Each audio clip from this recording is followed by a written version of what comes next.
The delivery room smelled faintly of antiseptic and fear as Harper Ellington struggled to breathe, her vision blurring under the harsh fluorescent lights. 3 tiny cries echoed through the room, weak, trembling, fighting for life. The triplets had arrived early, far too early. Each of them rushed into separate incubators before Harper could even see their faces. But the real blow came not from the monitors beeping wildly, nor from the sharp pain running through her body. It came from the man standing at the foot of her bed. Colton Hale, her husband. His jaw was tight, his eyes cold. He didn't move toward the babies, didn't ask if Harper was okay. Instead, he tossed a crumpled piece of paper onto her blanket, a barely signed divorce petition stained with his thumbprint. "I didn't sign up to raise 3 kids, he muttered, wiping sweat from his brow as if he were the one exhausted. "You deal with this. I'm done." Harper tried to reach for him, a weak plea forming on her lips, but he was already backing toward the door. A nurse gasped, trying to stop him, but Colton swatted her hand away. "You think I'm throwing my life away for that?" he snapped, nodding toward the incubators. "Not happening." The door slammed shut. He never even looked at the triplets. Harper's chest tightened, her heart collapsing in on itself. The room spun, machines beeped warnings, a doctor shouted orders. But Harper heard nothing except the echo of Colton's final words, cold, carved into her bones. And then, just as darkness pulled her under, a stranger stepped into the room. A tall man in a charcoal suit, eyes sharp with urgency, a folder clutched in his hand. "Harper Ellington?" he asked. "I've been searching for you. It's about your grandmother and your inheritance." Harper fainted before she could hear the truth, that her entire life was about to change. Harper Ellington had never belonged to the kind of world where people wore designer coats or lived in penthouses overlooking the Manhattan skyline. Her world was a small, drafty studio apartment in Newark where the heater rattled louder than the traffic outside and where she kept a plastic container under the sink because the pipes leaked every winter. She used to dream of better things, a career, stability, maybe even a small house with a backyard where kids could run barefoot in the summer. But life rarely matched dreams, and Harper learned early that wishing didn't pay bills. Before the triplets, before Colton's betrayal, Harper worked as a temporary receptionist at a mid-level insurance firm, a job people forgot she had the moment she stepped away from the desk. She answered phones, made coffee, and smiled even when the managers dismissed her as the quiet girl who won't go far. Her pregnancy only made things worse.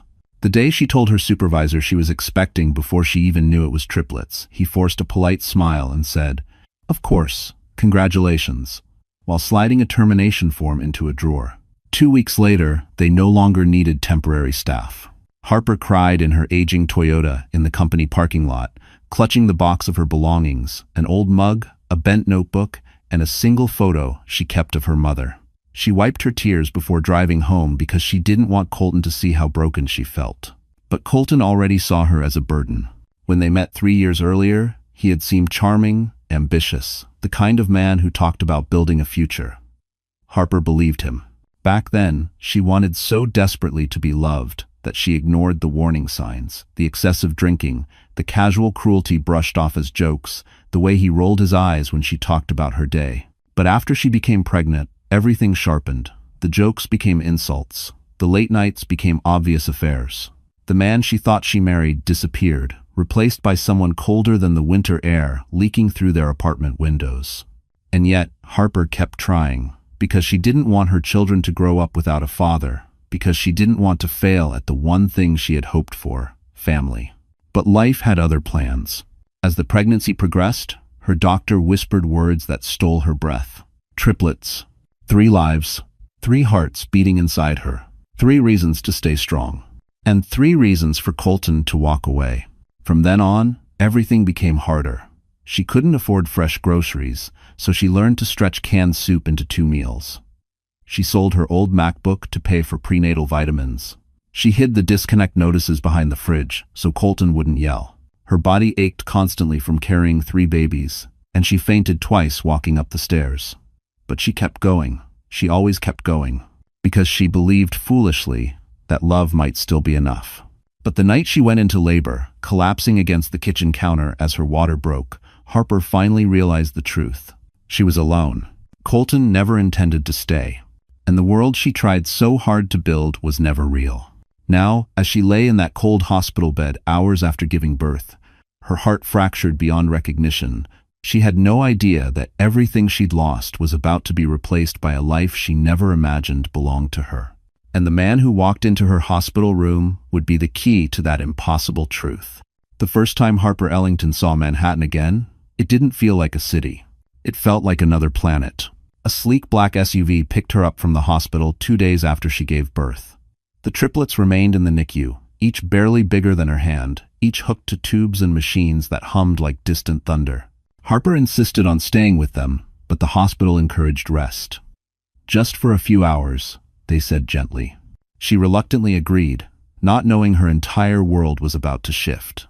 The SUV glided through the gray morning traffic, tires whispering across the wet pavement. Harper stared out the window, clutching her thin hospital blanket around herself. She felt small against the towering skyline, the shimmering mirrors of glass and steel reflecting a life she never imagined touching. Then the car slowed and stopped before a building she had only seen in magazines. Ellington Global Holdings. The name gleamed across the front like a crown of polished silver. 72 stories of power rising into the clouds, its windows tinted dark, its marble lobby stretching wide enough to swallow entire neighborhoods like the one Harper lived in. She blinked, convinced there was a mistake. "This can't be for me." The driver merely opened her door. "Miss Ellington, they're expecting you." Inside, the lobby felt unreal. High ceilings soared above her, lit by chandeliers that sparkled like constellations. People in tailored suits walked briskly across marble floors, women with Mont Blanc pens clipped to their blouses, men clutching leather briefcases that cost more than Harper made in a month. The echo of her sneakers felt embarrassingly loud. She wrapped her arms around herself, suddenly aware of her oversized hoodie and hospital admission bracelet still on her wrist. She had never felt more out of place. A receptionist looked up. Her smile froze. "Can I help you?" Harper opened her mouth, but nothing came out. Before she could speak, a familiar voice cut through the polished air. "Miss Ellington, right this way."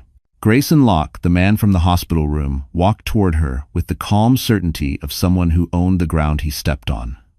His suit was sharp, charcoal with subtle pinstripes. His presence quieted the lobby like a subtle shift in gravity. He gestured to a private elevator. Harper hesitated.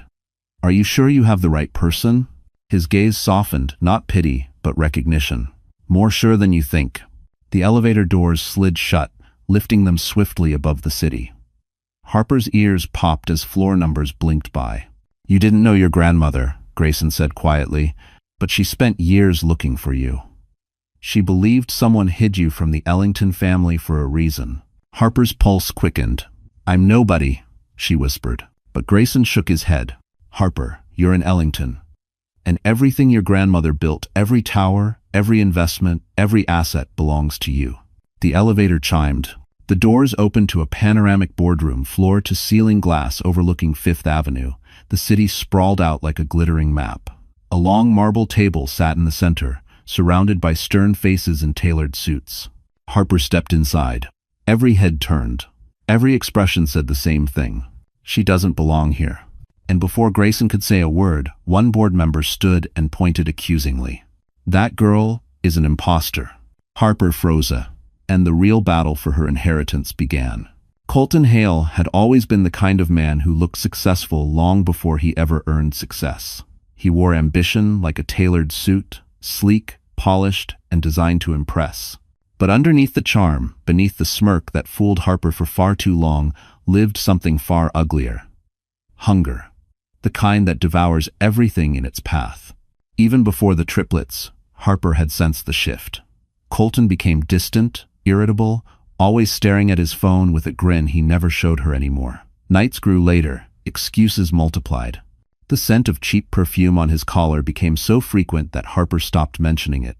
Every question she asked only earned the same response. "Don't be dramatic, Harper. No one likes a clingy wife." He knew exactly where to hit her, precisely the soft spots she spent her life trying to protect. But what Harper never knew, what she couldn't have imagined, was that Colton wasn't just cruel. He was calculating. Months before she gave birth, he'd already planted himself in the arms of a younger woman at his workplace. A 2-3-year-old intern named Brinley, who saw Colton as a stepping stone to a glamorous life. Together, they whispered plans of a future free from responsibility, free from Harper, and especially free from those 3 kids she should have never gotten pregnant with. Harper had been replaced long before the contractions began. The night before she went into labor, Colton had been out celebrating with Brinley at a rooftop lounge in Hoboken. He'd held her waist with the same hand that used to cradle Harper's cheek. He'd ordered champagne with Harper's last savings. And Brinley had giggled into his ear, asking when he'd finally leave the charity case. Colton promised, "Soon. She won't survive without me anyway." He wasn't planning to stay. He was planning to escape. So when Harper collapsed during labor, blood rushing, vision fading, Colton wasn't terrified. He was annoyed. The timing wasn't convenient. The babies weren't convenient. Harper's tears weren't convenient. His exit from the delivery room wasn't a moment of weakness. It was a strategy. But the universe has a memory, and karma doesn't forget names. The morning after he abandoned Harper and the newborns, Colton woke in Brinley's apartment, sunlight streaking across sheets that weren't his. His phone buzzed nonstop, missed calls, messages, hospital alerts. He silenced them all. He wasn't going back. Instead, he strolled into work, proudly announcing over coffee that he was finally free to live. His coworkers stared in stunned silence as Colton bragged about being smart enough to get out before the kids trapped him. But later that week, something else circulated through his office. A leaked headline. Ellington heiress finally located billion-dollar empire to be transferred. A grainy photo accompanied the article. Harper. His wife? The woman he had just abandoned? Colton's coffee cup slipped from his hand, shattering on the floor. "Harris?" he whispered, panic clawing up his throat. "Billion? What?" Brinley looked at him, horrified. "You didn't tell me she was rich." Colton's world collapsed in a single breath. All the arrogance vanished. All the cruelty backfired. He wasn't free. He'd walked away from the greatest prize of his life. And now, Colton Hale wanted one thing: to crawl back into Harper's world before she realized she never needed him. Harper had always believed the worst pain was the moment Colton walked out of the delivery room. She was wrong. The real humiliation came 3 days later, when she was discharged briefly to rest. Grayson had arranged temporary transportation and insisted on reviewing paperwork with her at a quiet cafe across from the hospital. Harper sat hunched in her oversized coat, her hospital bracelet still on, staring anxiously at her phone in case the NICU called. But across town, Colton Hale was performing. At the insurance company where he and Brinley worked, they were hosting a quarterly luncheon, an event Colton had begged Harper to attend months earlier. She'd spent 2 days sewing the hem of a thrifted dress, only for him to tell her the event was employees only at the last minute. Now, with Harper bedridden and alone, he strutted into the venue with Brinley on his arm, her red dress shimmering like a challenge. Colton wore a smug grin, the kind that came naturally to a man who believed he'd escaped responsibility. Coworkers whispered, "Didn't his wife just give birth? Triplets, right? And he's here?" Colton basked in the attention, proudly placing his hand on Brinley's waist. "What can I say?" he announced loudly. "I chose happiness. I'm not meant for diapers and bills. Harper will manage. She always does." Harper didn't know a single detail about this luncheon, but fate had a cruel sense of timing. As Colton raised a glass for a self-congratulatory toast, a large TV screen in the venue lit up with breaking news from a major Manhattan network. The sound was muted, but the headline was unmistakable. Missing Ellington Harris found billion-dollar fortune, transferring to sole surviving descendant. And beneath it, a photo of Harper being wheeled into the NICU, exhausted but alive. Colton froze mid-toast. The room fell silent. Someone whispered, "Isn't that your wife?" Brinley's face drained of color. "You told me she was broke," she hissed. Colton felt the ground tilt beneath him. He scrambled for his phone, scrolling through the announcement. His breath quickened. Billion-dollar empire. Sole heiress. Harper Ellington. It couldn't be. It shouldn't be. He had married a nobody, so how? His chest tightened as he realized the catastrophic truth. He had abandoned the woman who owned more than he could imagine. Back at the cafe, Harper remained oblivious. She sat stiffly across from Grayson, sipping water while he explained fragments about the Ellington estate. But her mind stayed on her babies, on their fragile lungs, their tiny fingers curling around tubes instead of her hand. She didn't feel rich. She didn't feel powerful. She felt like a failure. Then her phone buzzed. Dozens of missed calls. All from Colton. Her heart dropped. She whispered, "Why would he call me now?" Grayson's expression hardened, his voice low and steady. "Because, Harper, some people only return when they think you finally have value." Harper stared at the screen, tears blurring the numbers. She didn't answer, but she knew. Colton Hale wasn't finished with her. The NICU was a world of beeping machines, soft blue lights, and whispered prayers. Harper stood between the 3 incubators, her hands trembling as she pressed her forehead against the plastic barrier separating her from her children. Each baby fought a quiet, desperate battle, tiny chests rising and falling with the help of machines far too large for their bodies. She whispered their names, the ones she'd chosen alone. Liam, Adia, Miles. They were perfect in ways that broke her heart. But every day, the weight of reality grew heavier. Medical bills stacked like falling dominoes. The nurses' sympathetic looks cut deeper than scalpels. And Colton's sudden flood of phone calls only added poison to her bloodstream. He hadn't asked about the babies. Not once. He only left voicemail after voicemail filled with frantic questions. "When can we talk?" "Harper, call me back now. We can work this out." Work what out? He had walked away. He had chosen another woman. He had left her to bleed alone. But the world didn't pause for her grief. On the 4th day, after 20 hours without sleep, Harper collapsed in the hallway outside the NICU. A nurse caught her just before she hit the floor. "You need rest, Miss Ellington. You can't pour from an empty cup." Harper wanted to scream. She didn't have a cup.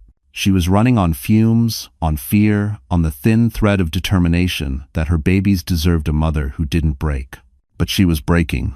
Later that night, she sat in the family waiting room, staring blankly at a vending machine dinner. Her phone buzzed with another voicemail from Colton. Another reminder that the storm wasn't over. She pressed play. His voice slithered through the speaker. "Harper, baby, you're being dramatic. I didn't mean to leave you like that. I was overwhelmed."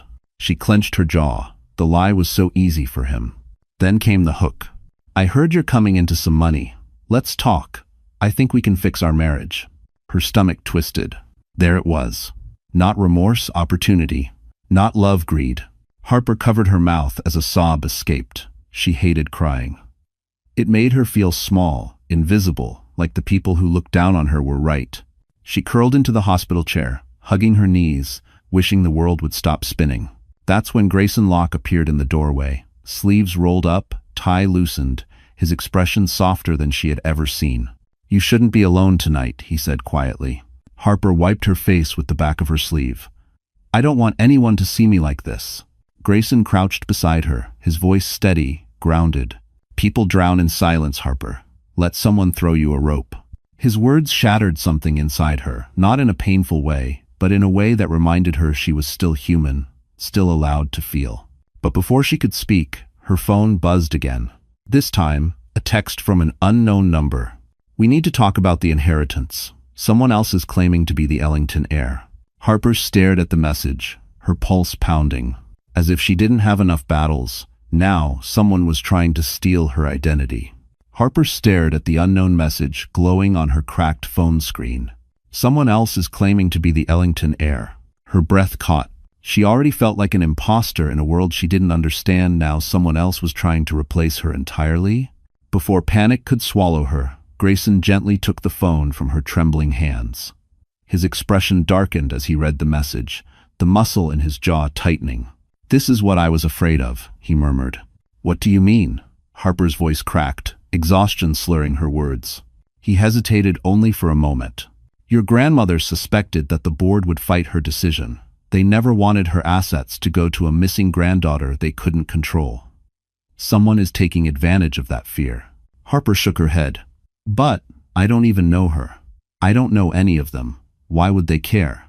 Grayson looked at her with something like pity.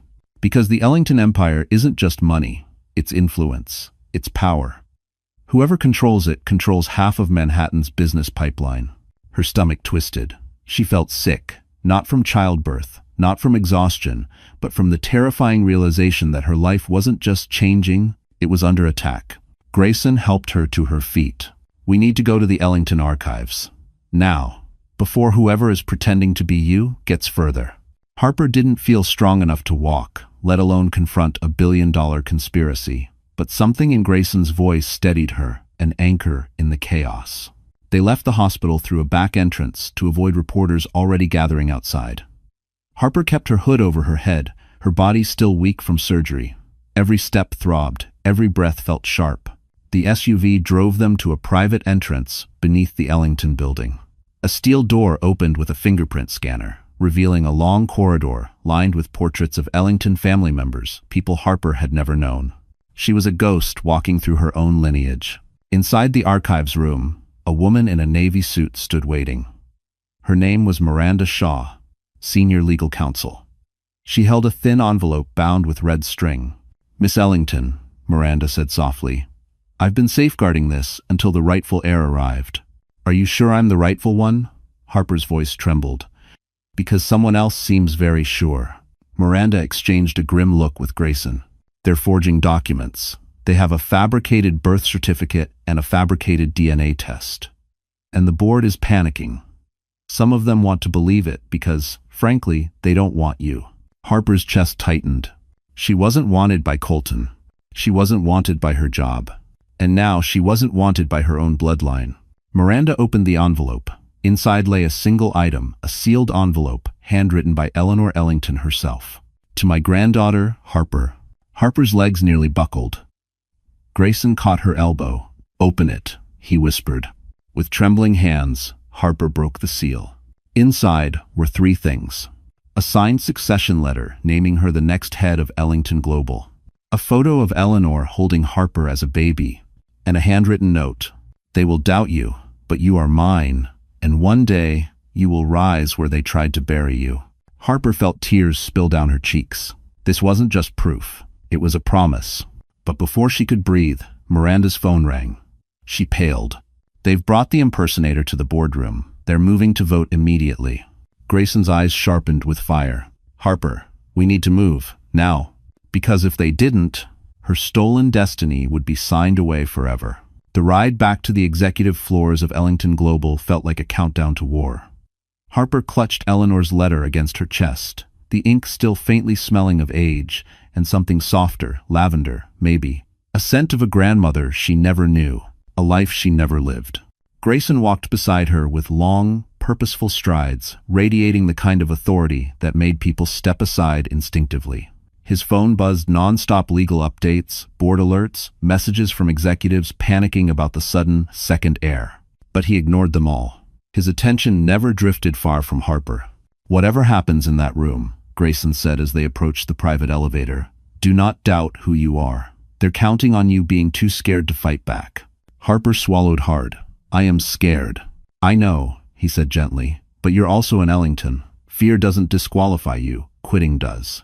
When the elevator doors opened on the 72nd floor, chaos erupted instantly. Reporters were already gathering behind security ropes. Cameras flashed. People shouted questions. "Are you the real heir? Did your grandmother hide you? Is it true you were living in poverty?" Harper felt her knees wobble. Grayson stepped in front of her, shielding her with the ease of someone used to protecting valuable assets. Except this felt personal. "Clear the hallway," he barked to security. Now, they moved. Instantly, inside the boardroom, tension crackled like a live wire. 13 board members sat at the long marble table, their faces stiff with suspicion. And at the far end of the table stood her, the impersonator. A woman in her late 20s with striking features, perfectly curled hair, and a tailored ivory suit. She offered a polite smile, but her eyes glittered with calculation. "There she is," the woman said smoothly, "the girl claiming to be Harper Ellington. How convenient." Harper's heart clenched. Why did this stranger wear confidence so easily while she struggled just to breathe? Board member Sterling, thin, silver-haired, with eyes sharp enough to cut glass, stood abruptly. "This meeting is underway. We've already reviewed documentation provided by Miss Lillian Hart." He gestured toward the impersonator. "Her DNA test and birth records appear legitimate." Harper opened her mouth, but Sterling silenced her with a raised hand. "You have no standing here." Grayson stepped forward like a storm unleashed. "She has every standing here." The room froze. Sterling narrowed his eyes. "And you are dangerously out of line, Mr. Locke." Grayson didn't flinch. I've reviewed Lillian's documents. They're forgeries. He placed Eleanor's letter on the table. This is Eleanor Ellington's final directive, naming her granddaughter Harper as heir. The board members murmured, startled. Lillian's smile slipped. That could have been written by anyone. Except it comes with a biometric seal, Grayson interrupted. One only Eleanor herself could produce. And Harper's photo with Eleanor is time-stamped and verified. Miranda, the legal counsel, entered behind them with a folder. We also discovered the lab Lillian used for her DNA test. It belongs to a company owned by Tolt. She dropped the papers on the table. Board member Sterling. A collective gasp rippled across the room. Sterling's face went pale. Harper stared, stunned. Grayson took advantage of the silence. Before any votes are cast, the rightful heir deserves to speak. He turned to Harper, voice softening. This is your moment. Harper's throat tightened. She stepped forward, palms sweating, heart pounding. Every eye locked on her. Every whisper died. But just as she opened her mouth, the boardroom doors slammed open. Colton Hale stumbled inside, breathless, eyes wild. Harper, he shouted. Baby, we need to talk now. And the room erupted into chaos. Chaos tore through the boardroom the moment Colton Hale burst through the doors. His hair was messy, his shirt half-tucked, and desperation clung to him like cheap cologne. He looked nothing like the confident man who'd abandoned Harper in a delivery room. This version of him was frantic, sweaty, cornered. Harper, he gasped, stumbling toward her. Baby, please listen to me. Gasps rippled through the executives. Lillian Hart stared at him in disgust. Sterling cursed under his breath. Harper froze. For a split second, she saw the man she'd once loved, the one she'd hoped might show up for their children. But that illusion shattered when Colton reached for her arm, gripping too tight. Grayson moved instantly. Take your hand off her, he growled, stepping between them. Colton's wild eyes flicked to Grayson, full of panic and envy. So this is him? The guy filling my spot while I was dealing with everything? Harper's voice was flat. You walked away. Colton's jaw twitched. I didn't walk away. I freaked out. Triplets? With no money, anyone would panic. Several board members exchanged disgusted glances. Then Colton made the fatal mistake. He straightened his shoulders and announced loudly, and now I hear my wife is inheriting a billion-dollar empire. Harper, we're still married. I deserve. Deserve? Harper repeated softly. The word tasted like poison on her tongue. He pushed on, oblivious to the room turning against him. I deserve to be part of this. To help you. To help raise our kids. We can make this work. We can be a power couple. Think of the opportunities. There it was. Not love, not remorse. Just greed. The final crack in Harper's heart sealed shut. She stepped away from him, lifting her chin with a resolve she didn't know she had. Colton, the only thing you ever cared about was what I could give you. Not once did you ask if I was okay. Not once did you look at our children. Colton sputtered. I was overwhelmed. Harper didn't flinch. I was giving birth to 3 premature babies alone. I was overwhelmed too. But I didn't run. Silence strangled the room. For the first time, Harper felt every pair of eyes, not judging her, but waiting for her, listening to her. She exhaled shakily and turned to the board. If I'm going to stand in my grandmother's place, then I need to start acting like someone worthy of her name. She placed Eleanor's letter on the table.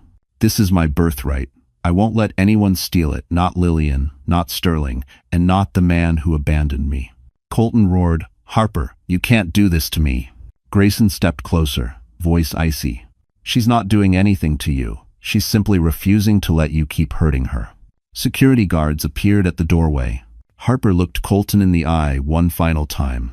You don't get to return now that things look profitable. You made your choice when you left that hospital. Colton lunged forward, but 2 guards grabbed him, dragging him back as he screamed her name. Harper, you'll regret this. I'm your husband. Those kids are mine. Harper didn't move, didn't cry, didn't break. She simply whispered, soft but lethal. You lost us the moment you walked out. And for the first time in her life, the boardroom applauded. Colton Hale was not a man accustomed to losing. And he certainly wasn't accustomed to being thrown out of a boardroom in front of Manhattan's elite. Yet 2 security guards dragged him through the marble hallway of Ellington Global as he kicked, cursed, and shouted Harper's name like a deranged echo. But humiliation wasn't enough to stop him. His greed was stronger than his dignity. The next morning, Harper walked into the NICU expecting a quiet moment with her children. Instead, she froze at the sight of Colton, already standing there, leaning over the incubators as if he had any right. A nurse hovered nearby, stiff with unease. "He insisted on seeing them," she whispered apologetically. Harper's heart clenched. Colton turned, pretending surprise. "Harper," he breathed, his voice suddenly soft, rehearsed. "Look at them. Our babies. I needed to see them. I panicked before, but I'm here now." His eyes glistened with crocodile tears. He even placed a hand over his chest, the actor in him fully awakened. Harper didn't move. The only thing she felt was a cold, sharp ache in her spine. "They're beautiful," he continued, stepping closer. "And I want to be their father, a real father. We can start again. Forget the past." Behind him, the monitors beeped steadily, reminding Harper of the night she delivered them alone, while he walked out without glancing back. Grayson arrived at that moment, silent but solid as a wall. Colton's jaw tightened. "Oh look," he sneered, shedding his false tenderness instantly. "The babysitter CEO. You following her around now?" Grayson didn't flinch. "I'm here to protect her and her children from predators." Colton lunged forward. "I am their father." Harper stepped between them. "Fatherhood is more than DNA," she said quietly, "and you've shown absolutely nothing of it." Her voice didn't shake. "Not this time." Colton scoffed. "You think you're so righteous now that you're rich? Harper, be serious. You need me. You don't know how to handle money, business, people, any of this." Harper straightened. For the first time, she felt her grandmother's legacy in her blood. Quiet, deliberate strength. "I handled everything alone when you ran," she said. "I'll handle this too." A NICU doctor approached, irritation sharp in her voice. "Mr. Hale, unless you're here to support the mother, I need you to leave. Stress can affect the babies." Colton laughed bitterly. "What, are you all against me now? Is that it? I'm the bad guy?" No one answered. That silence was louder than any argument. As security arrived, Colton made one last attempt. He pointed at Harper, finger trembling with fury. "You can't erase me. I'm still her husband, and legally I have rights too." Grayson stepped forward, eyes cold. "No, you don't." He handed the guard a document. Colton snatched it, then his face drained of color. A separation order, filed early that morning, signed by Harper. Approved by a judge, Grayson personally contacted at dawn. Colton looked up, betrayed, furious, terrified. You did this to me?" Harper exhaled slowly. "No, you did this to yourself." Security escorted him out as he shouted empty threats down the hallway. But for the first time, Harper didn't feel afraid. She felt free. Harper had spent most of her life walking into rooms hoping not to be noticed. Now she was walking into rooms where every breath she took was analyzed, judged, measured. Ellington Global was a world built on sharp lines, sharper people, and ambitions sharpest of all. Yet for the first time since stepping foot in the skyscraper, Harper didn't shrink. She didn't hunch her shoulders or glance toward the floor. She walked with purpose. Grayson kept a respectful distance beside her, not leading, not overshadowing, but quietly anchoring her. As they stepped into the executive suite, heads turned, whispers rose like smoke. "That's her. The real heir? She doesn't look like. She survived triplets born premature. She's stronger than she looks." Harper felt heat rush to her cheeks, but she didn't falter. Today, she was meeting the departments she now technically owned. Finance, development, operations, media. 4 divisions so massive she could barely comprehend them, yet they were hers to lead. The elevator doors opened onto the executive floor, a stunning space lined with wall-to-wall windows overlooking the Manhattan skyline. A long glass corridor connected multiple departments, like arteries of a living, breathing empire. Harper swallowed. Her grandmother had walked these halls. Now she walked them alone. Inside the first conference room, dozens of department heads sat waiting. Their perfectly tailored suits contrasted sharply against Harper's simple blouse and borrowed blazer, but she refused to shrink under their scrutiny. Grayson took a seat at the side, not the head of the table, leaving that space open for her. Harper hesitated only a moment before claiming it. "You're an Ellington." Her grandmother's words echoed in her mind. The meeting began stiffly. Questions were sharp. Comments were pointed. Some spoke to her like she was a child. Some ignored her entirely, directing questions to Grayson instead. But Harper didn't crumble. Not after everything she had survived. When the CFO dismissed her concerns with a patronizing smirk. "Well, Miss Ellington, mergers aren't exactly something you can learn overnight." Harper met his gaze steadily. "Neither is surviving a NICU crisis," she replied. "But I learned that too." The room went still. The CFO blinked, stunned. Grayson's lips twitched, almost a smile. Harper continued, her voice gaining strength. "My grandmother trusted me with this company, not because I knew everything, but because she believed I could lead people who do." There was a shift in the air, subtle but real. Respect. At least from some. Not all. Halfway through the meeting, Miranda entered abruptly, handing Harper a folder thick with documents. "Miss Ellington, these are the forged claims submitted by Miss Lillian Hart."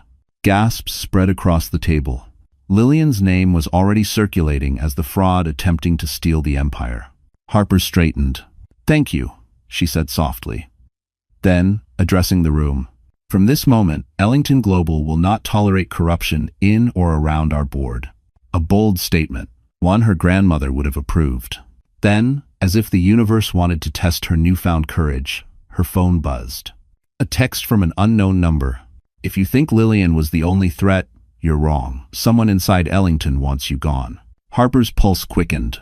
Her fingers tightened around the folder. But she did not show fear. Not anymore. She lifted her chin and continued the meeting as if nothing had happened. Because for the first time, Harper Ellington wasn't surviving the storm. She was preparing to fight it. Harper Ellington had expected resistance. She had expected judgment, but she had not expected an organized attack. The moment the mysterious text appeared, "Someone inside Ellington wants you gone," a cold chill settled over her spine. She tucked her phone away before anyone noticed, forcing herself to return to the stack of documents in front of her. She couldn't afford to look shaken. Not in a room full of executives waiting for her to fail. After the meeting ended, Grayson approached quietly. "You handled them well," he said. "But be careful. People show their true colors when power is shifting." Harper nodded, though her mind raced. "Do you think someone on the board sent that message?" Grayson didn't answer immediately, a silence that said more than words. "There are members who would rather see Ellington Global dissolve than fall into the hands of someone they can't manipulate." Harper's stomach tightened. She had no experience in business, no allies except Grayson, Miranda, and a few staff members who offered tentative smiles. She was stepping into an empire ruled by sharks while still healing from childbirth, still exhausted, still visiting the NICU twice a day. She was vulnerable, and someone knew it. The first act of sabotage came faster than expected. Later that afternoon, Harper entered the financial compliance office to review records tied to Lillian's forged documents. The manager, a severe man with neatly parted gray hair, greeted her with a strained smile. "Miss Ellington, an honor." The tone was polite. The eyes were not. He slid a stack of reports toward her. "You requested the audit files." Harper reached for them, but the moment she touched the folder, the manager pulled a second document from beneath his desk. "However," he said loudly enough for everyone in the office to hear, "we've discovered something disturbing." He held up a printed email thread complete with Harper's name, her supposed signature, and a message that read, "Proceed with transferring Ellington assets into personal trust. Do not inform board." Her heart slammed against her ribs. "That's not mine. I never." The manager leaned back. "Forgery or not, these instructions went through our internal system using your ID credentials." Employees whispered. Eyes narrowed. Someone pulled out a phone. Harper felt the room tightening around her like a noose. She could already imagine the headlines. "Newly found heiress caught embezzling company funds." Her voice trembled. "I didn't do this. I don't even know how to access those systems." The manager folded his arms. How convenient. Before Harper could respond, Grayson strode into the room, his presence slicing through the tension. He took the document, scanned it, and laughed cold and sharp. "Your forgery team is sloppy," he said. "Harper uses her middle initial in every legal signature. This one doesn't, and the timestamp shows it was filed while she was in the NICU." Silence dropped like a stone. The manager flushed. I was only following procedure." "No," Grayson snapped. "You were participating in a smear campaign." He turned to Harper. Come with me. As they walked out, she whispered, if they can fake emails, what else can they do? Grayson looked at her with a seriousness that made her chest tighten. They're testing how far they can push you. And they won't stop. Harper's hands shook. Her throat burned. She felt small again, like the world was too big, too cruel, too loud. But then she remembered something. Her babies were fighting for their lives every second. She couldn't afford to fall apart. She lifted her chin. Then we pushed back harder. Grayson studied her. A flicker of admiration breaking through his controlled demeanor. That's exactly what your grandmother would have said. But before he could say more, Miranda burst from the elevator, breathless. They've called an emergency board meeting, she said. Someone submitted a motion to remove you from airship. Harper exhaled shakily. Of course they had. Her war had officially begun. Grayson Locke had always been controlled, strategic, and unshakably calm.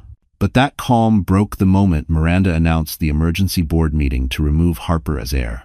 Someone wasn't just sabotaging her, they were accelerating the destruction. And they were getting better at it. Grayson's instincts sharpened. He'd spent years navigating corporate betrayals, but this was different. This was personal. Not because Harper was the rightful heir, but because of the way she tried to hide her trembling hands.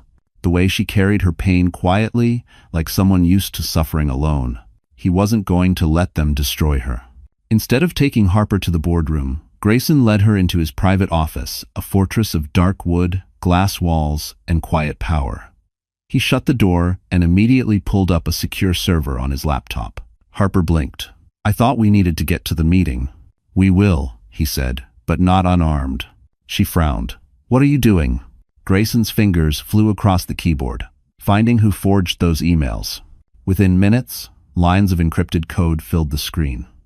Harper couldn't make sense of any of it, but she understood one thing. Grayson wasn't just a CEO. He was dangerous when he needed to be. He finally leaned back. Found it. Already? He nodded. They tried to mask the IP address using a proxy. Amateur work. Harper's pulse raced. So who did it? Grayson turned the laptop toward her. The name on the screen nearly made her collapse. Colton Hale. Harper stared at the glowing letters, her breath snagging in her throat. No, he wouldn't.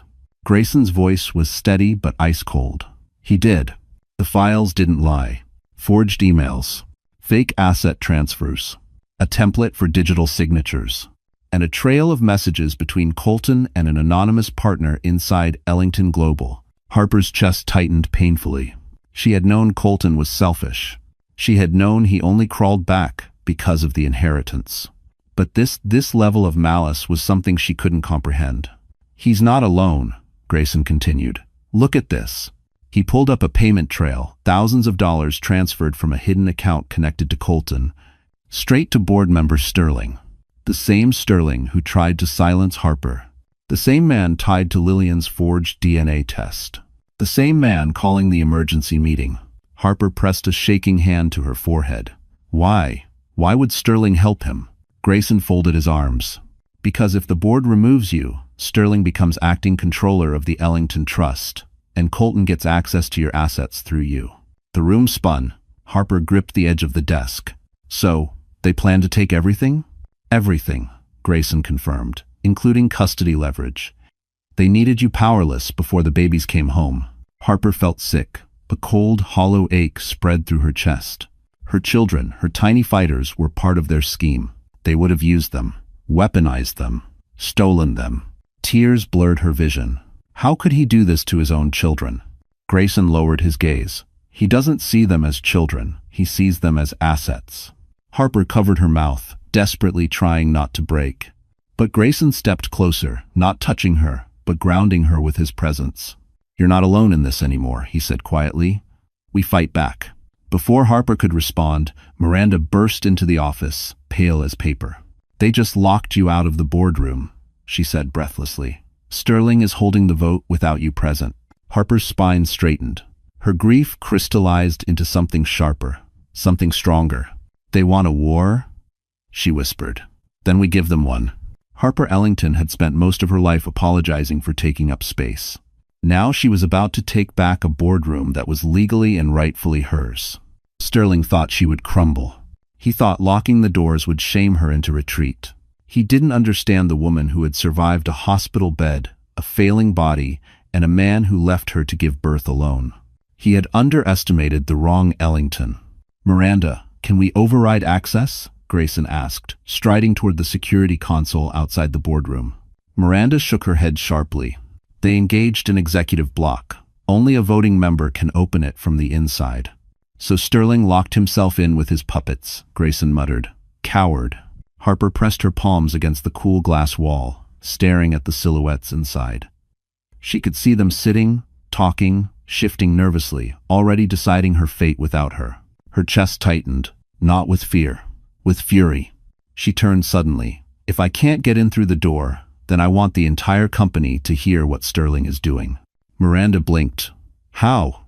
Grayson gave a slow, dangerous smile. "Through the internal broadcast system." Harper exhaled as the idea took shape. If they wanted secrecy, she would give them visibility. 5 minutes later, she stood in the communications hub, a sleek room lined with screens showing dozens of live company feeds. Technicians scrambled to clear the space when Grayson flashed his CEO credentials. "Patch her into every office," he ordered. "Every conference room, and especially the boardroom." Harper felt her pulse hammering, but she lifted her chin. "You're sure this is allowed?" Grayson met her eyes. "When they break the rules, you don't win by following them." The lead technician nodded. "You're live in 30 seconds, Miss Ellington." Harper swallowed hard. Her grandmother's letter felt warm in her pocket. She wasn't just fighting for a fortune. She was fighting for her name, for her children, for her life. The red light blinked on. She inhaled. "Good afternoon, Ellington Global." Her voice echoed through every floor of the skyscraper. "This is Harper Ellington." The building froze. Employees dropped pens, swiveled in chairs, stared up at screens. "I'm speaking to you because certain members of the board have attempted to remove me without due process," she continued. "They have locked me out of the meeting in violation of Ellington bylaws." In the boardroom, Sterling jolted to his feet. "What is this? Turn that off." But they couldn't. Harper's voice filled the room through embedded speakers.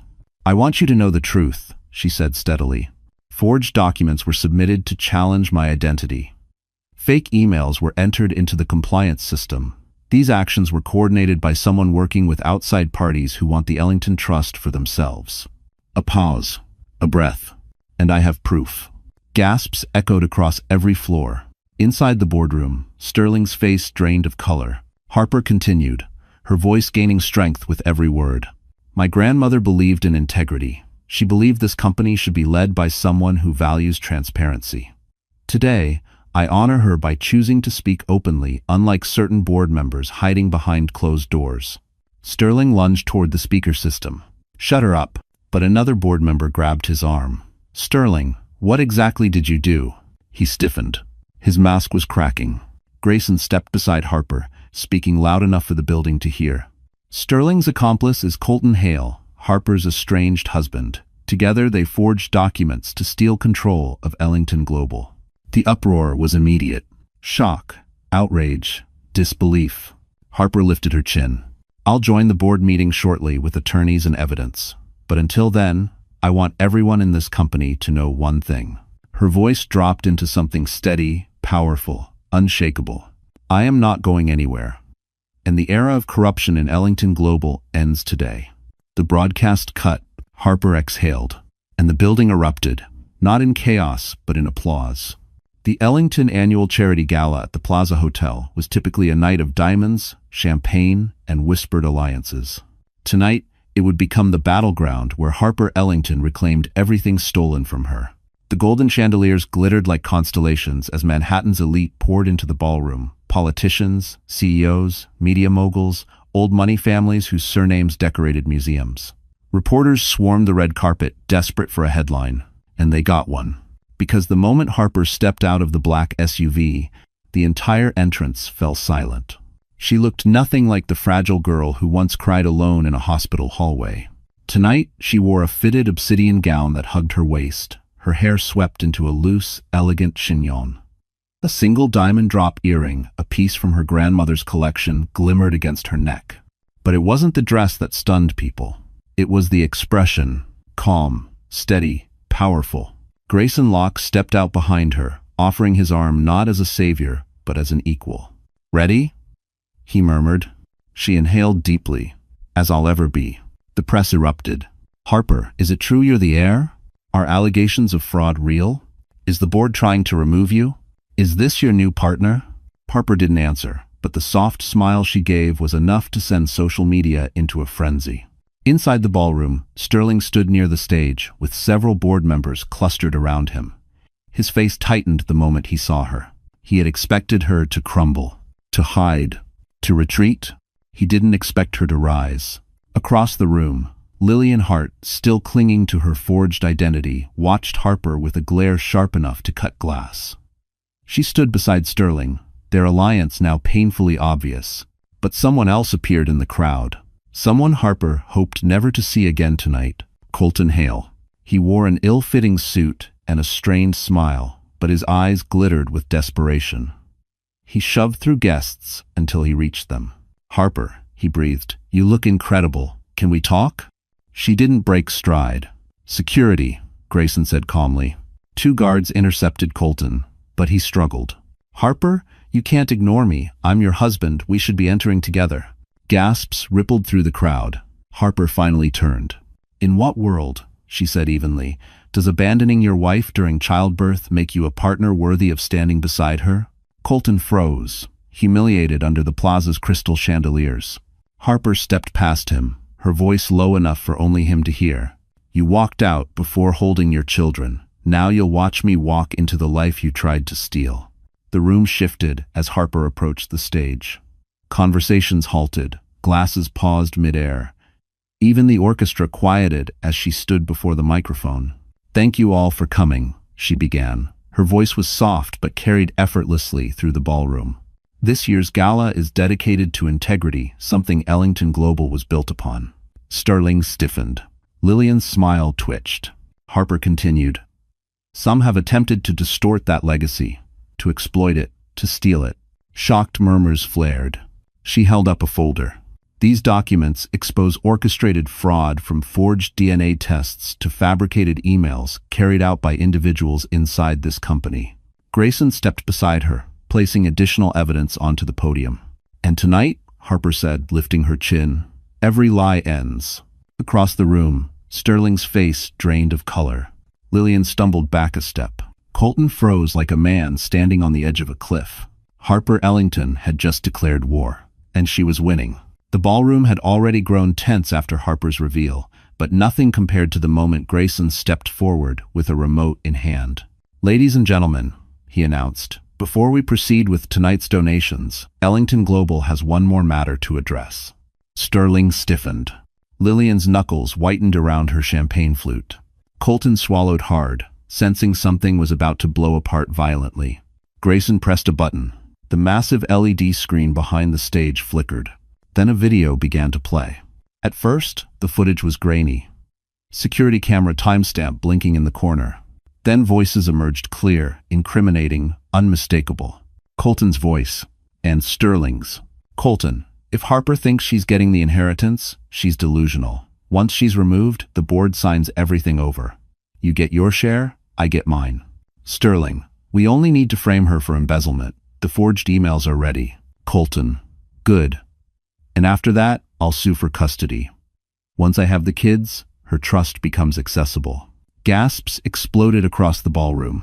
People covered their mouths, staring in horror. Even those who didn't support Harper looked sick.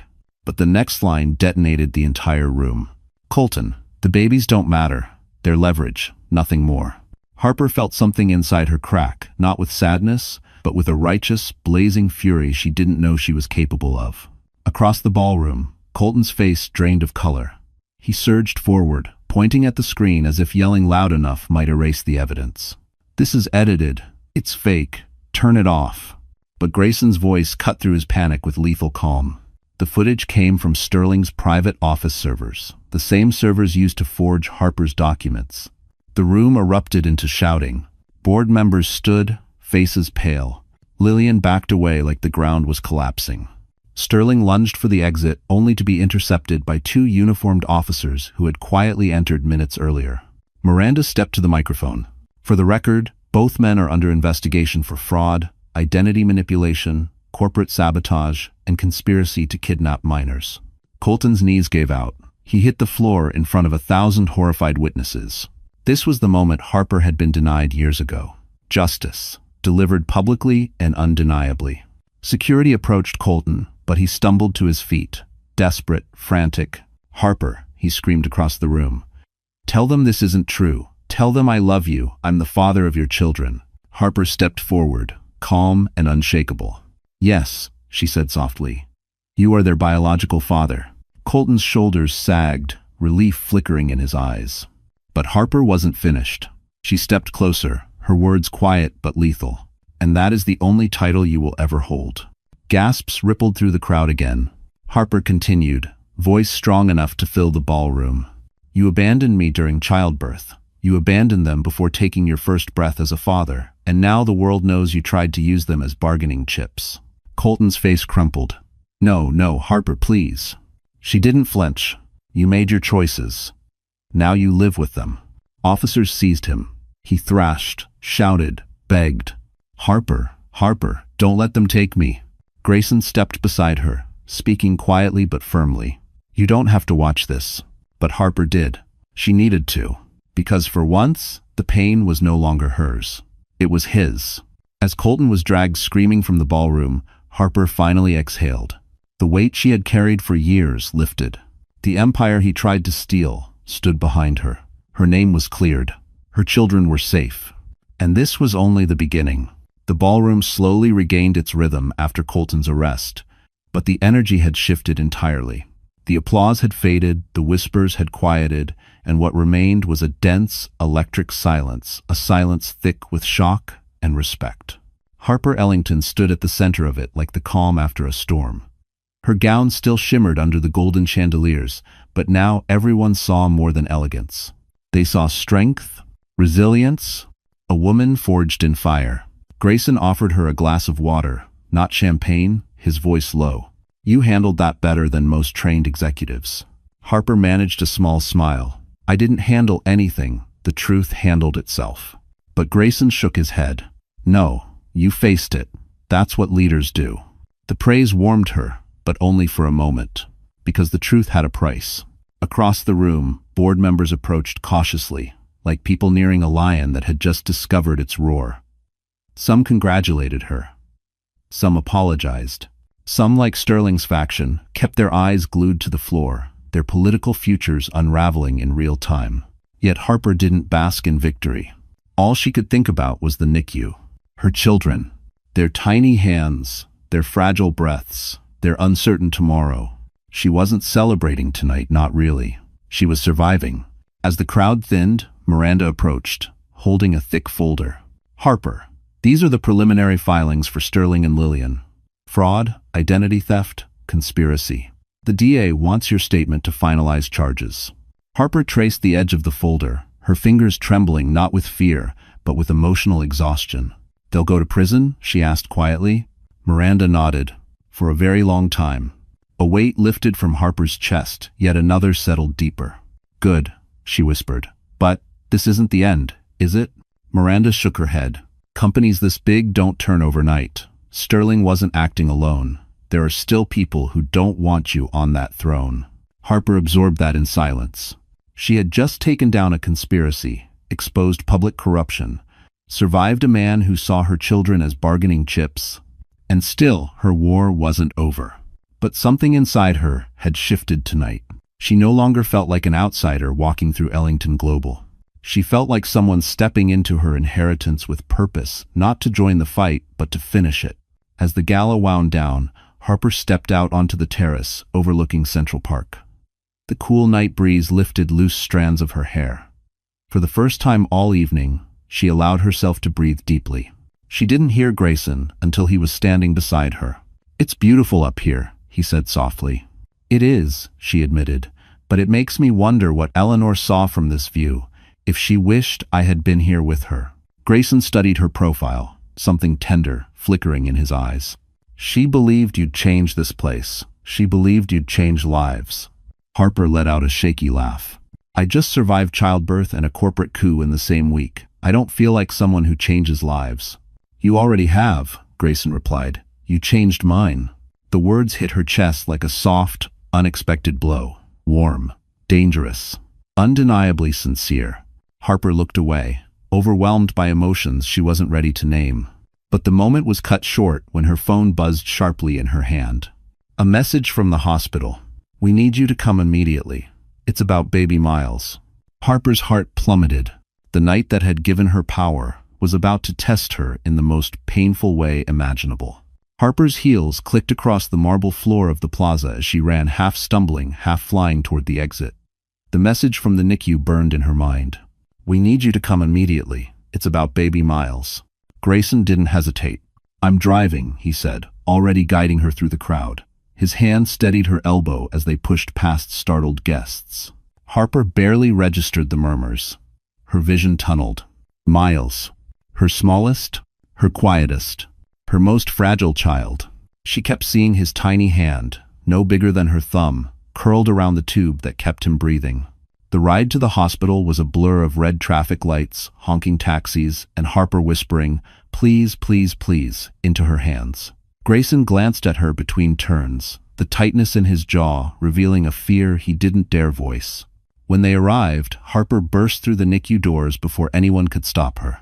The doctor on call, Dr. Patel, met her instantly. Harper, come with me. Her stomach dropped. What happened? Is he breathing? Did something? He had a respiratory crash, Dr. Patel explained gently but urgently. We stabilized him, but he's struggling more than usual. We're adjusting his oxygen levels, but we need your consent to escalate treatment. Harper froze. Her breath vanished. Escalate. She knew what that meant. Is he in pain? Harper whispered. We're keeping him comfortable, the doctor assured, but he needs intervention quickly. Harper felt her knees weaken. The room spun, monitors beeping painfully loud. She had survived betrayal, humiliation, corporate warfare, but nothing could compare to the terror of losing her child. Through the glass window, she saw Miles's tiny chest rising unevenly beneath a nest of tubes and wires. His skin looked too pale, his breaths too shallow. Her heart shattered, not crack. Shatter. I want to see him, she choked out. Dr. Patel nodded, guiding her into the sterile room. When Harper reached the incubator, her tears finally escaped. Hi, baby, she whispered, placing her fingertips gently against the glass. Mommy's here. I'm right here. Grayson stood quietly behind her, stepping back enough to give her space but close enough to catch her if she fell apart. Harper, he said softly, whatever you need, whatever choice you make, I'm with you. She didn't answer. Her entire soul was focused on the fragile life inside that incubator. After several minutes, Dr. Patel appeared again. We need your decision. Harper wiped her face, though her hands trembled violently. What happens if we don't escalate? The doctor hesitated. He may not survive the night. A sound escaped Harper's throat, a broken, wounded plea. Her vision blurred. She felt herself swaying. Grayson caught her arms. Harper, look at me. She lifted her tear-soaked eyes. You won't lose him, he said firmly. Not tonight, not ever. We'll fight with him. Harper swallowed hard, the decision burning through her. She placed her palm on the incubator, willing her strength into her son. Do it, she whispered. Her voice cracked but didn't break. Whatever he needs, do it. Dr. Patel nodded and rushed toward the medical team. Harper leaned her forehead against the glass, whispering prayers through trembling lips. You're strong, Miles. Stronger than me. Fight, baby. Please fight. Behind her, Grayson tightened his fists helplessly, watching the medical team swarm around the smallest Ellington heir. But then, Miles' monitor spiked. A warning alarm blared. Doctors rushed in. Harper screamed. Miles. The alarm shrieked through the NICU like a blade slicing the air. Doctors rushed around baby Miles's incubator, their movements sharp, urgent, synchronized. Tubes were adjusted, oxygen increased, tiny sensors flashing red. Harper's scream echoed, torn from a place deeper than fear itself. Miles. Grayson grabbed her before she collapsed, holding her upright as her legs buckled. Harper, breathe, he whispered desperately, though his own voice fractured. You have to breathe. But she couldn't. Her lungs refused. Her heart refused. All she could see was her smallest child, his fragile chest barely rising, his eyelids fluttering like the wings of a dying butterfly. Dr. Patel looked up briefly, her voice firm but gentle. "Give us space, please." Harper shook her head violently. "I'm not leaving him." She pushed forward until her hands pressed against the glass of the incubator. "Fight, baby. Stay with me. Please stay with me." The medical team continued their work. Airway suction, oxygen escalation, emergency medication. Seconds felt like hours. Minutes felt like eternity. Harper's world narrowed to the tiny figure inside the incubator. Her son, her miracle, her everything. Then slowly, almost imperceptibly, the monitor stabilized. The jagged spikes softened. Beep, beep, beep. Consistent, steady, alive. Dr. Patel exhaled, shoulders sagging in relief. He's responding. His oxygen levels are improving. Harper covered her mouth as sobs tore through her. Thank God. Oh, thank God. Grayson pulled her into his chest, his arms wrapping around her while her body shook with relief. He's a fighter, he murmured into her hair, just like his mother. For the first time since the gala, Harper allowed herself to collapse, not from fear, but from gratitude so fierce it hurt. An hour later, Harper sat beside Miles' incubator, her fingers resting gently against the glass. Dr. Patel joined her quietly. He's stable now, she said. It'll be a long road, but he's past the worst of tonight's crisis. Harper nodded, tears glistening. Thank you for saving him. Dr. Patel smiled softly. You saved him. Your courage to escalate treatment made all the difference. Courage. Harper let the word settle inside her. For so long, she'd felt like everything happened to her. Tonight proved she was capable of changing the outcome. Not just for Ellington Global. For her children. For herself. When the doctor left, Grayson sat beside her, elbows on his knees, watching Miles sleep under the soft glow of the incubator lights. You were extraordinary, he said gently.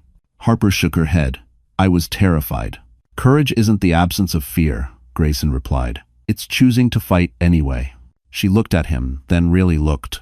The exhaustion in his eyes, the quiet devotion in every action he'd taken, the way he showed up for battles that weren't his. Until now. Her voice trembled. I don't know what I would have done without you tonight. His expression softened with something deep, unspoken. You'll never have to find out. For the first time, Harper didn't look away. Her heart opened raw, vulnerable, ready, but before either could speak the words hanging between them, Miranda rushed in, breathless. Harper, I'm sorry to interrupt, but the board has reconvened. She handed Harper a document. They're voting right now on whether you officially become chair of Ellington Global. Harper stood slowly, her gaze shifting from her son to the empire waiting for her decision. Tonight, she almost lost everything. And now she was being asked to claim everything. She wiped her tears, lifted her chin, and whispered to Miles, Watch me, baby. Mommy's going to finish this fight. Harper Ellington walked into the boardroom for the last time, not as a frightened outsider, not as a girl fighting for scraps of respect, but as a woman who had survived every storm thrown at her. The night still clung to her gown, the scent of sterile NICU corridors mixing with the faint perfume from the gala. Her eyes were tired, but her resolve was unshakable. As she pushed open the boardroom doors, 13 executives turned toward her.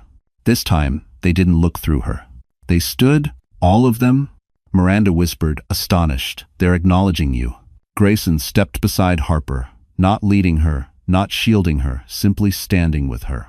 Board member Cho cleared his throat. Miss Ellington, after reviewing all evidence presented, the board has deemed you the sole legitimate heir. Tonight, we are voting on your appointment as chair of Ellington Global. Sterling's former seat sat empty. Lillian's chair had been removed. The corruption that tried to swallow her was gone. Harper took her place at the head of the table. Her grandmother's place. Her rightful place. Cho raised his hand. All in favor? Hands lifted around the room, one by one, firm, decisive, unanimous. Harper blinked rapidly as the reality settled over her. Grayson leaned close, whispering, Congratulations, Chairwoman Ellington. The title settled into her bones like it belonged there. Because it did. But she didn't smile, not yet. Not until she said the words she needed to say. Thank you, Harper began, her voice steady. But leadership is not about power. it's about responsibility. My grandmother believed Ellington Global should reflect integrity, compassion, and service. That begins again tonight. Executives nodded, some wiping their eyes discreetly. I'll be restructuring departments, Harper continued, and implementing new oversight policies to ensure corruption never grows here again. Her voice sharpened. And anyone who attempts to exploit this company or my family will face consequences, legal and permanent. It wasn't a threat. It was a promise. The meeting adjourned with applause. In the quiet hallway afterward, Harper leaned against the wall, finally letting the weight lift from her shoulders. Grayson approached, removing his tie, exhaustion softening his sharp features. "You did it," he said gently. "No," Harper whispered. "We did." He hesitated, then took her hands. "Harper, I know tonight was frightening, but watching you fighting for your son, fighting for your family, fighting for your legacy." She looked up at him, tears glistening. "What are you trying to say?" "That I'm proud of you," he said softly, "and I care for you, deeply." Her breath caught. She had been hurt so deeply she didn't trust her heart to speak. But this man had shown up for every battle, every heartbreak. Every moment she thought she would break. "Grayson," she whispered, "I don't know if I'm ready for anything except being a mother and learning who I am again." He smiled gently. "Then let me stand beside you while you figure it out." Harper exhaled, warmth blooming through her chest. "Yes," she murmured, "I want that too." Weeks later, the triplets finally came home, tiny, healthy, breathing on their own. Harper cried as she held all three, her heart finally whole. Grayson was there, quietly assembling cribs in the nursery, humming as the babies slept. Life didn't feel heavy anymore. It felt possible, hopeful, new. And on a quiet spring evening, in a small ceremony at the Hamptons attended only by close friends and staff who had become family, Harper and Grayson exchanged vows beneath soft golden lights. Not because she needed saving, but because she had found a partner who walked beside her, not in front of her. As they kissed, the waves crashed gently behind them, and Harper whispered to herself, "I finally have the life I deserved." Her children safe, her empire secure, her heart healed. A perfect, closed ending. Justice served, love restored, and Harper Ellington rising into the future she had earned. And just like that, our story comes to an end. But hey, my wonderful friends, you're still here with us, right? If you are, then something in Harper's journey must have touched your heart in its own quiet way. Maybe it reminded you of your own strength. Maybe it reminded you that pain isn't the end of your story, it's often the beginning of who you're meant to become. You know, the Stoics used to say, "What stands in the way becomes the way." Harper lived that truth. Every betrayal, every fear, every sleepless night in the NICU shaped her into someone stronger than she ever imagined. And that's a lesson we can carry into our own lives. Hardships don't break us, they reveal us. So if you're going through something right now, breathe. You're not failing, you're transforming. And if this story made you feel even a little braver today, then stay with us. Like this video, share it with someone who needs it, and subscribe so we can continue walking these emotional journeys together. Because you're not watching alone, you're part of this family now.